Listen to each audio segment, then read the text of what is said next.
दोस्तों नमस्कार, जय Shri Ram. Welcome back to your own channel Investorshala. इस वीडियो में आइए हम Bajaj housing finance limited company की तरफ से जो लेटेस्ट नोटिफिकेशन निकल के आई है उसको स्टडी करते हैं एंड साथ ही साथ कंपनी के फंडामेंटल एंड टेक्निकल एनालिसिस की तरफ एक नज़र।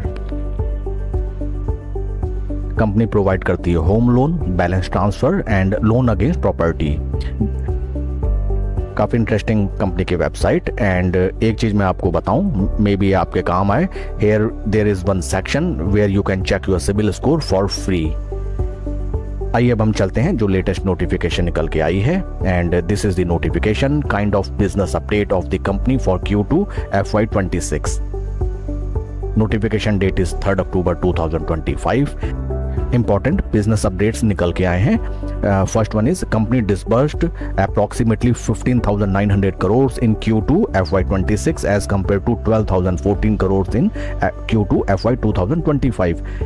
काफ़ी शानदार कंपनी के बिजनेस अपडेट्स निकल के आई है। टोटल ग्रॉस डिसबर्समेंट को अगर हम परसेंटेज वाइज देखें तो around 32 to 33% Y on Y increment कंपनी के डिसबर्समेंट फिगर्स में नजर आती है। फ्रेंड्स एक चीज और आप ध्यान दीजिए, this is gross disbursement, this is not total sanctioned. Total sanction तो और भी ज्यादा होगा। Out of that gross disbursement amount company has shown. Second important thing, second business update, assets under management grew by 24% to approximately 1,26,740 crores as on 30th September 2025 as compared to 1,02,569 crores as of 30 September 2024। AUM company का 24% Y on Y बढ़ के नजर आता है।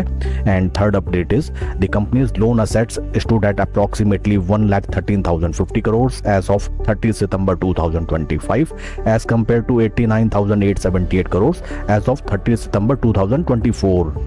I must say that company के तीनों business जो updates आए हैं ये एक से एक धमाकेदार न्यूज़ है, धमाकेदार and very much appreciative news for the company and for all the stake holders.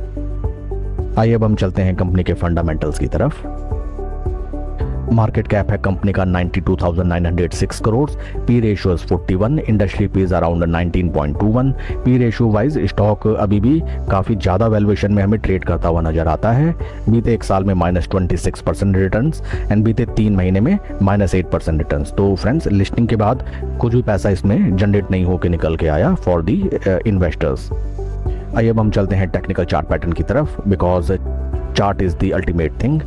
ये है शेयर का टेक्निकल चार्ट पैटर्न। फ्रेंड्स देखते ही आप समझ जाएंगे कि स्टॉक में अच्छी खासी बेरिशनेस कंटिन्यू है after the listing of the stock. Stock अपने जो हाई लगाए थे IPO टाइम के वहाँ से लगभग अगर हम देखें स्टॉक राइट नाउ 40% के डिस्काउंट में ट्रेड कर रहा है। फ्रेंड्स एक इंटरेस्टिंग चीज़ मैंने नोट की, उसको आपके साथ भी मैं शेयर करता हूँ। देखिए बजाज हाउसिंग फाइनेंस का जो IPO आया था and the upper level floor price was 70 rupees. 70 रुपये में कंपनी ने अपना स्टॉक IPO में ऑफर किया था।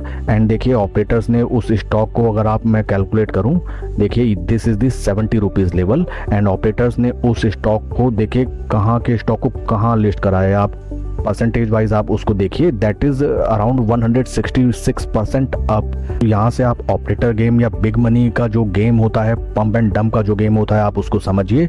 स्टॉक कभी भी अच्छा है बुरा नहीं होता। मेन चीज़ होती है हमने किस प्राइस लेवल में या किस पी रेशियो में हमने स्टॉक को बाय किया है।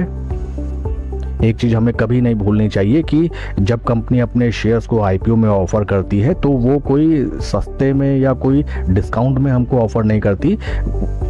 कंपनी IPO अनाउंस करती है to earn profit and to make some good money. तो जब मर्चेंट बैंकर्स की मदद से कंपनी ने अपना IPO प्राइस सेट किया 70 रुपीज़ एंड उस स्टॉक को हमने बाय द वे अगर हमने बाय कर लिया 187 रुपीज़ में, 150 में, 140 में, दुगना दाम, और दोगुना दाम भी विद इन 2 डेज। तो friends with in 2 days just by looking any YouTube video, by looking at news channels, ये स्टॉक आपने खरीदा एंड वहाँ से आप टॉप से देखें लगभग स्टॉक 40% क्रैश।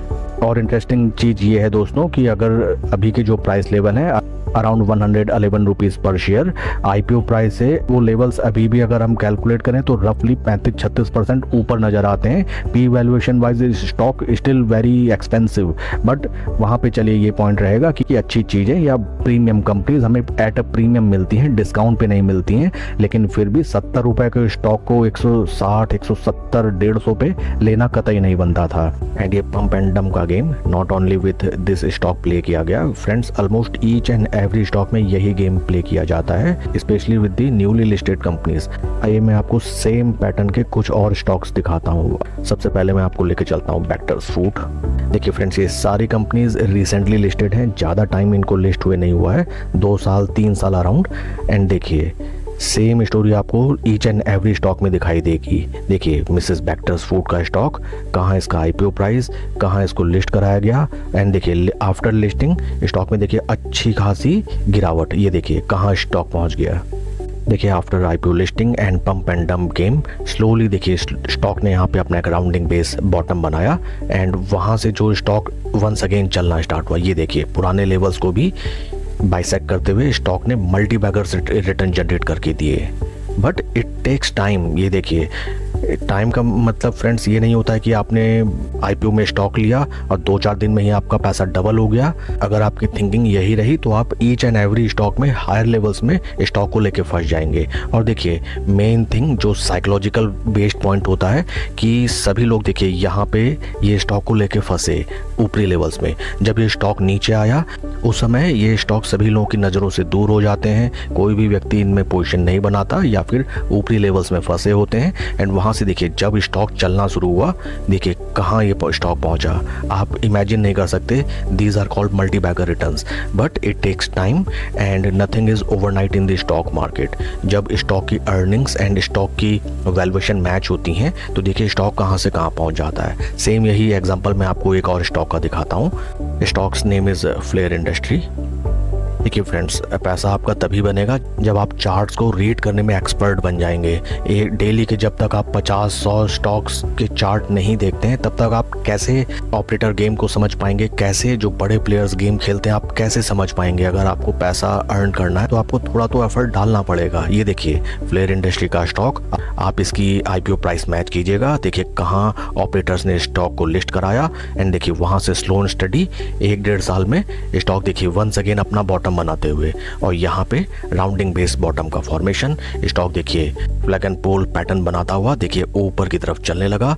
इस समय स्टॉक सभी आम जनता की नज़रों से दूर, क्योंकि सभी लोग ऊपरी लेवल्स में फंसे हुए हैं। वे सभी स्टॉक को भर भर के गालियाँ देते हैं कि हमारा पैसा इसमें डूब गया, पर वो लंबी तस्वीर नहीं देखते और ना ही अपनी गलतियों को एक्सेप्ट करते हैं कि 200 का स्टॉक उन्होंने 400 में लिया, 70 का स्टॉक उन्होंने 150 में लिया। अपनी गलती कोई एक्सेप्ट नहीं करता। That is also a very big mistake that we do in stock market. और आप यकीन नहीं करेंगे, देखिए अगर हम इस स्टॉक में बॉटम से अगर हम कैलकुलेट करें तो लगभग आप यकीन भी नहीं मानेंगे, ये स्टॉक ऑलरेडी 80% जंप दे चुका है। इन चार्ट्स का मिलान अब हम करते हैं अपने बजाज हाउसिंग फाइनेंस स्टॉक के साथ। देखिए यहाँ पे भी सेम वही ऑपरेटर गेम जो मैंने आपको शुरू में बताया।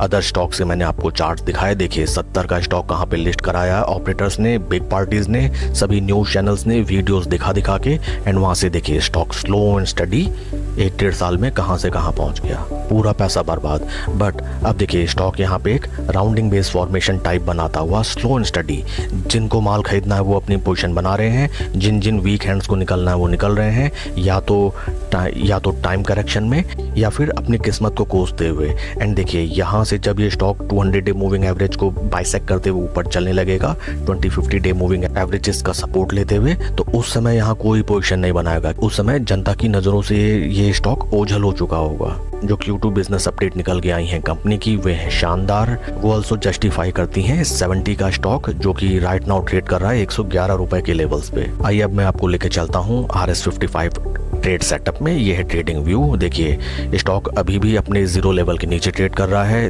This RS55 compares Bajaj housing finance returns with Nifty 50 returns. तो हमको ये भी देखना होगा कि जो हमारा स्टॉक है वो निफ्टी 50 को आउट परफॉर्म कर रहा है कि नहीं, क्योंकि अल्फा तभी जनरेट होता है जब आपका स्टॉक निफ्टी 50 के रिटर्न्स को आउट परफॉर्म करे। तो सबसे पहली रणनीति हमारी ये होनी चाहिए कि हमें फोमो में कोई स्टॉक बाय नहीं करना। वंस अगेन पता चला बेहतर Q2 अपडेट्स आए हैं और आपने फोमो में स्टॉक बाय कर लिया, देन अगेन आप ऊपरी लेवल्स में स्टॉक लेके फंस जाएंगे। आपको वेट करना होगा जब तक ये स्टॉक ये जीरो लेवल्स को क्रॉस नहीं करता, और थोड़ा सा टाइम स्पेंड करके जब 200 डे मूविंग एवरेज के ऊपर चलने लगे वहां पे आप अपनी पोजीशन बनाइए। स्टॉक काफी बेहतरीन, इसमें कोई दो राय नहीं है कि इसमें मल्टी बैगर रिटर्न्स जनरेट होंगे, but it will take time and slow and steady position बनाई जाती है। 70 का स्टॉक अगर आपने 150 में ले लिया तो उसको पोजीशन बनाना नहीं, उसको जुआ खेलना कहते हैं। कॉमन लॉजिकल पॉइंट्स मेरे फ्रेंड्स आप सभी लोगों को यही होंगे कि फर्स्ट ऑफ ऑल ये जो IPO की भीड़ होती है आप उसको अवॉइड करें।